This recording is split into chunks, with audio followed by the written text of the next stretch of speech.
Welcome back to Let's Talk Finances with Dr. Nina White. Over the past few episodes, we've been talking about financial leadership, how to think differently, how to build systems, and how to create boundaries. But today, I want to talk about something that a lot of people experience, but they don't want to say it out loud. There are people right now earning more money than they've ever earned in their life, and they're still stressed, still feeling behind, still wondering where the money went, still feeling like they're not making any type of progress. So today's question is, why doesn't more income automatically fix financial problems? Because it sounds like it should, right? If I just made more, everything would be so much easier. But in reality, they're not always what happens, right? So let's talk about why. So like I tell you every single week, get your pen and your pad, call your family in the room, text someone, and let them know they need to tune in right now. So let me start out with the real example. I had a client that was in the corporate world who received a significant salary increase, right? We're talking about a jump to almost $90,000. Naturally, they were excited. They said, Dr. Nina, listen, this point where everything should be so different, I should feel different. 6 months later, they came back and said, I don't understand what's going on. I'm making more money, but I don't feel financially better, right? So, of course, we sat down and we went over the numbers. So what do you think that we found?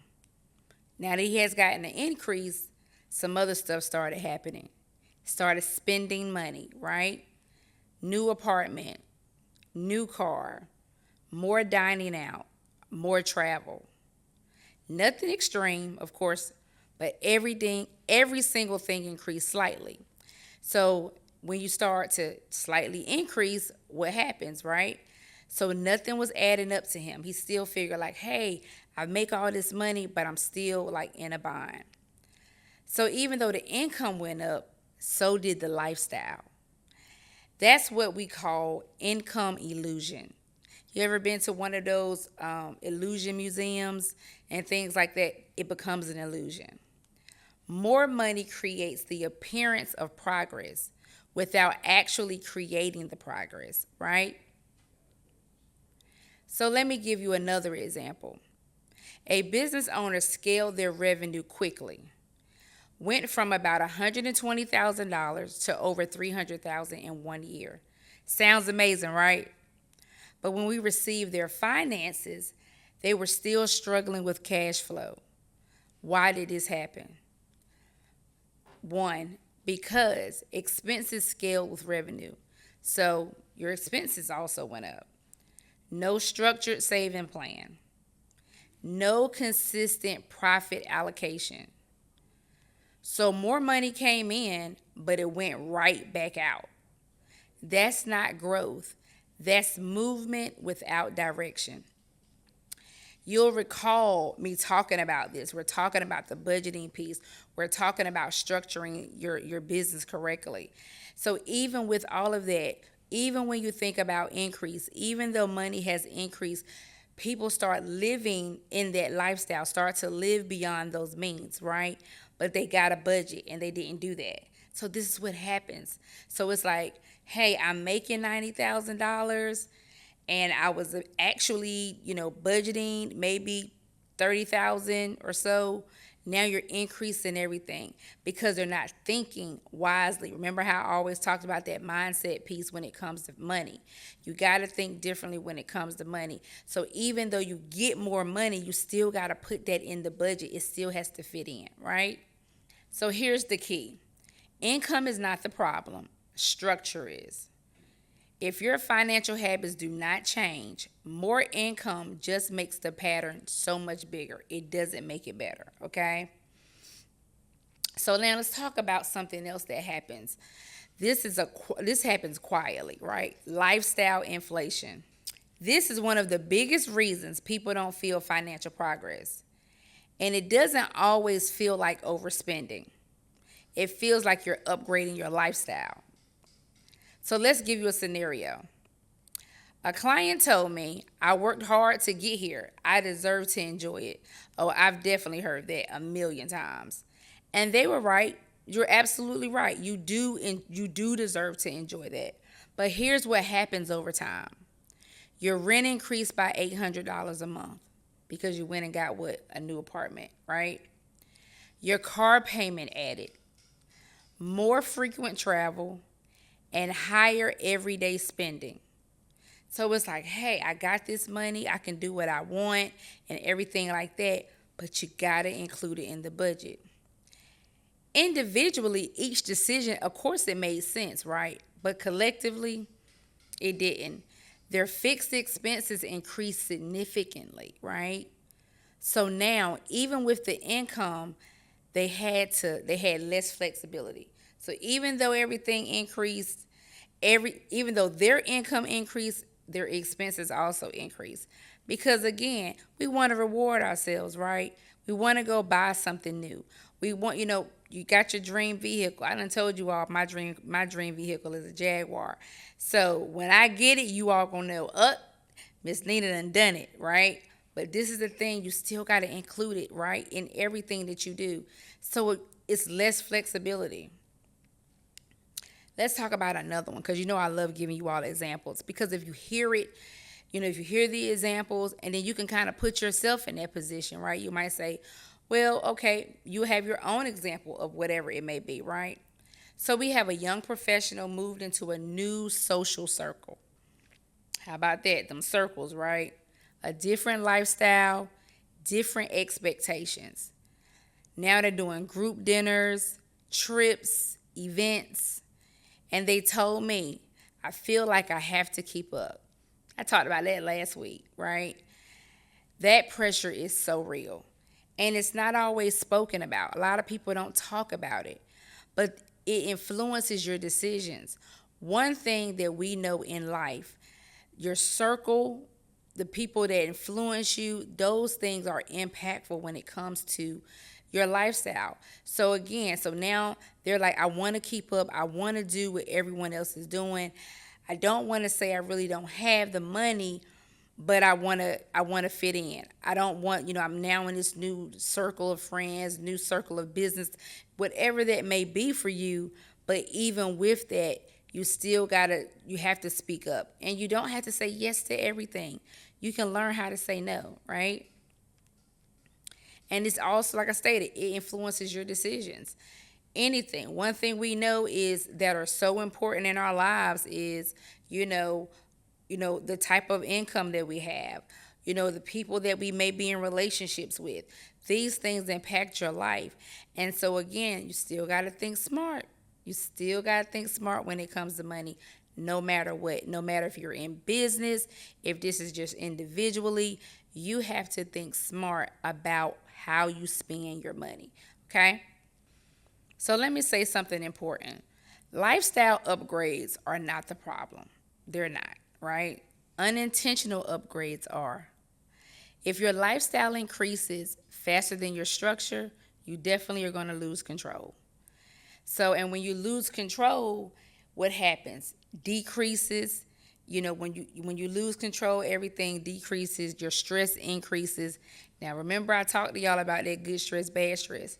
In this situation, it will be bad stress, right? So now you're stressing about everything that you really could have made a change on, but you weren't thinking about that. You was just thinking like I can afford this now, right? So let's talk about what to do differently. Yeah, that's right. What can we do differently? Because income can change your life. It definitely can. It can help in any aspect, right? when it's managed intentionally. So you definitely want to make sure that you do this. First things first, every increase needs a plan.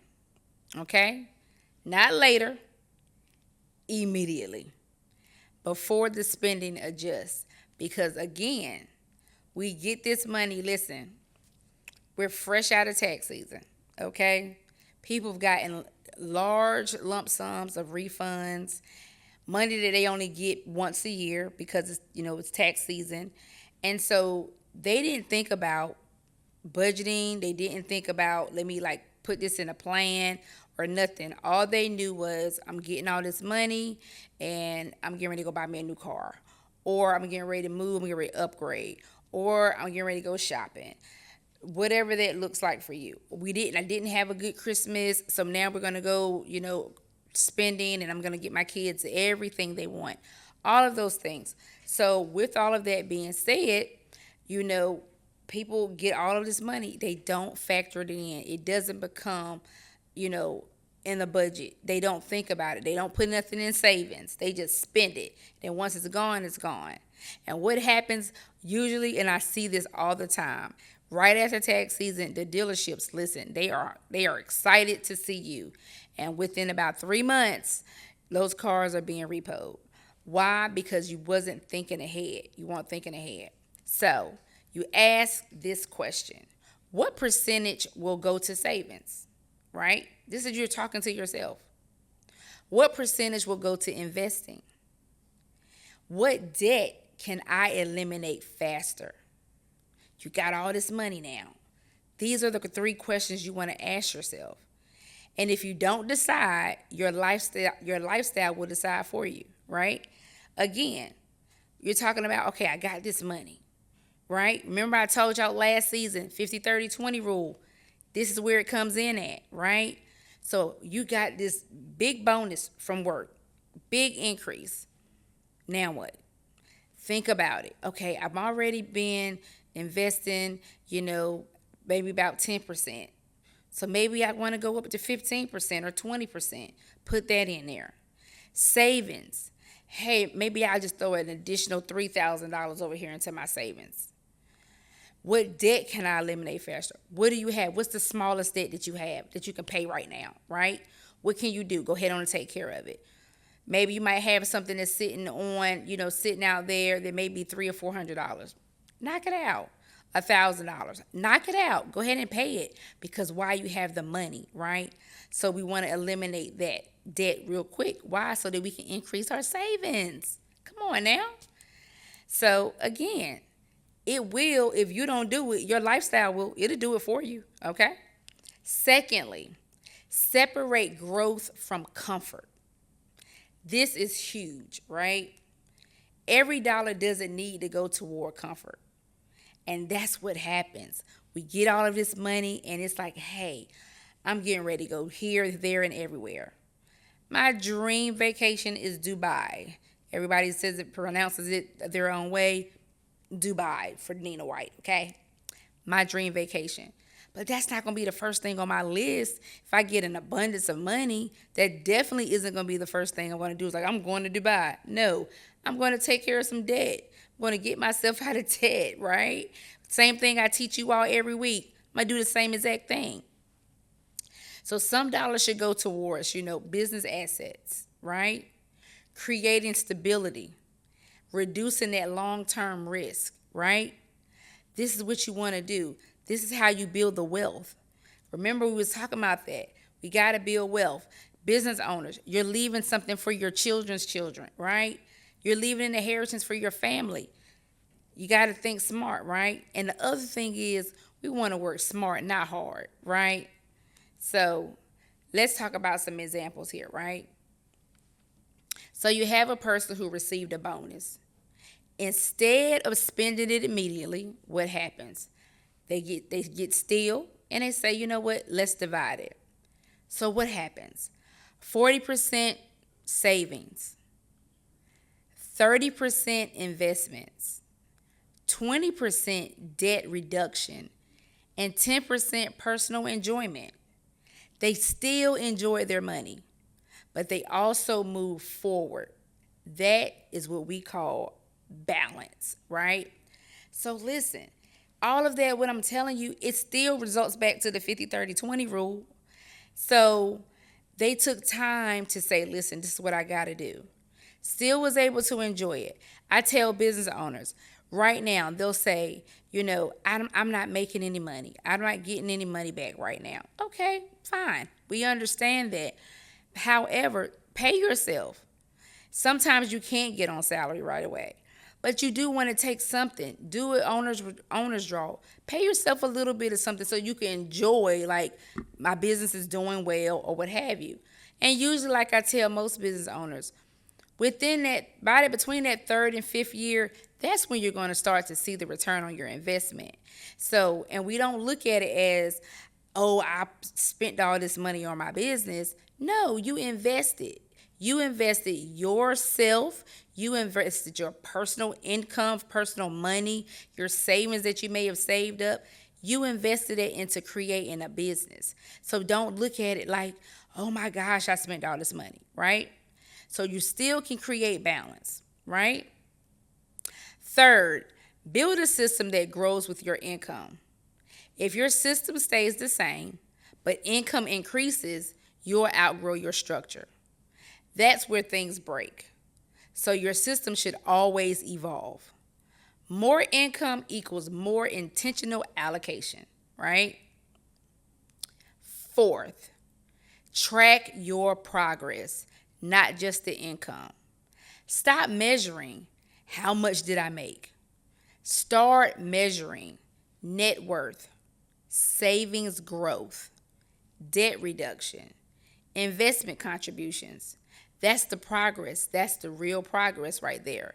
So people are always measuring like, oh my God, how much did I make? It's not about that.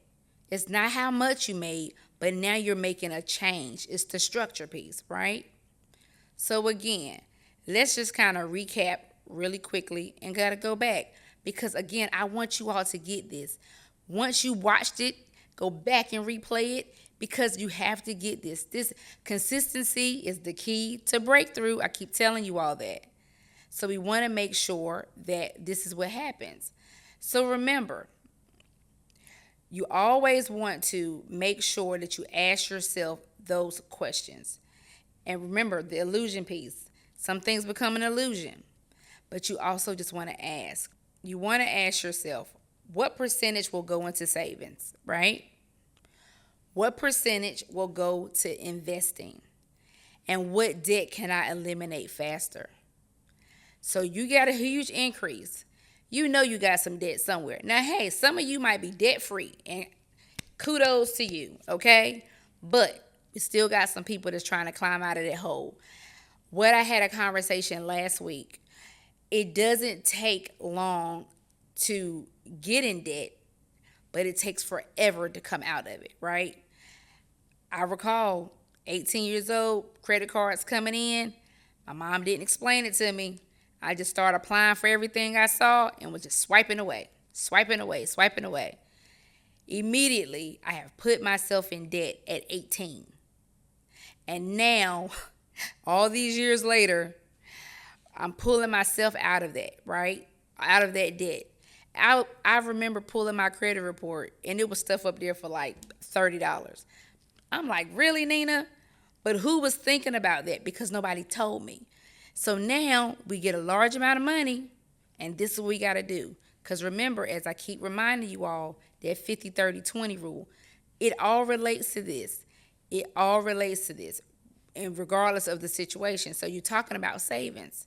Remember, we want to save, but we got to get out of debt.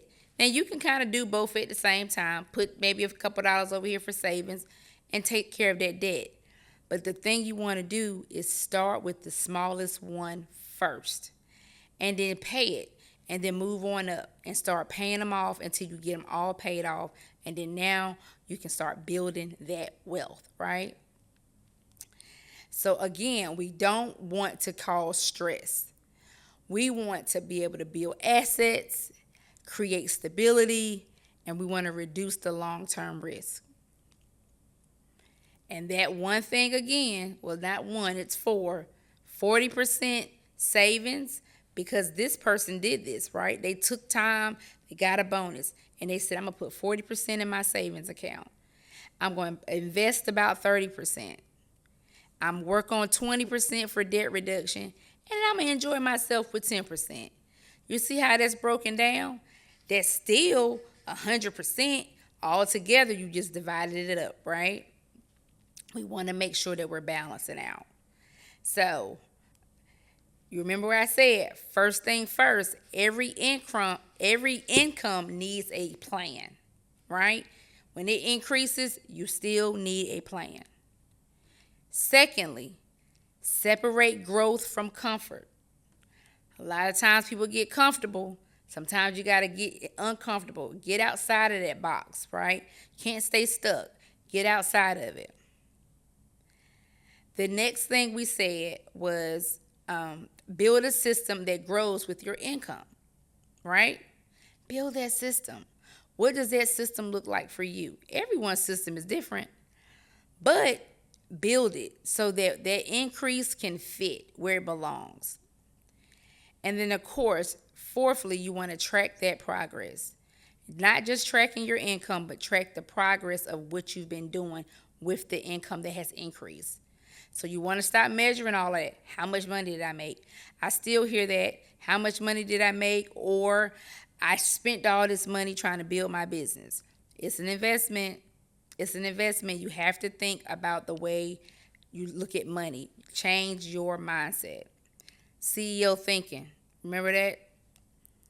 So again, doing those 4 steps is going to help you reduce the stress, and we'll be able to balance out our income. So let me leave you with this. More money is not the solution by itself. It's a tool.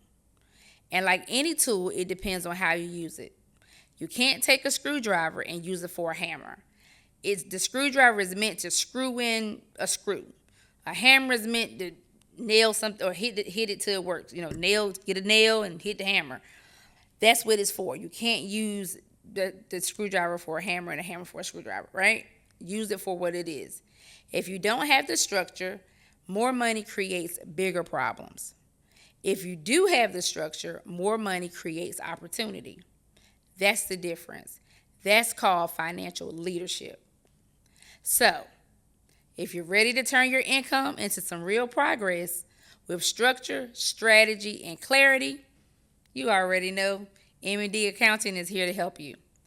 Whether it's organizing your finances, structuring your business, or building a clear financial plan, we're here to help operate with confidence, right? So you know the magic number. Call our office directly at 1-877-839-7778. Again, that number is 1-877-839-7778. Email us at contactus@mdaccounting.org. Catch my QR code. It's floating around here somewhere. And if you have a question you'd like for us to address on the next episode, send it in. Or even if you just want to say, hey, Dr. White, I love your show. I love what you're teaching. I never heard this before. I want to hear that from you. I want to hear some testimonies from you. What have you learned from watching Let's Talk Finances? I want to hear about it, right? So you can also text 844-436-2788. Yes, again, that number is 844-436-2788. Yeah, we got a couple numbers here for you, right? So listen, thank you so much for joining me on this episode of Let's Talk Finances. Like I say, be intentional, be strategic, and lead your finances. And I'll see you next week.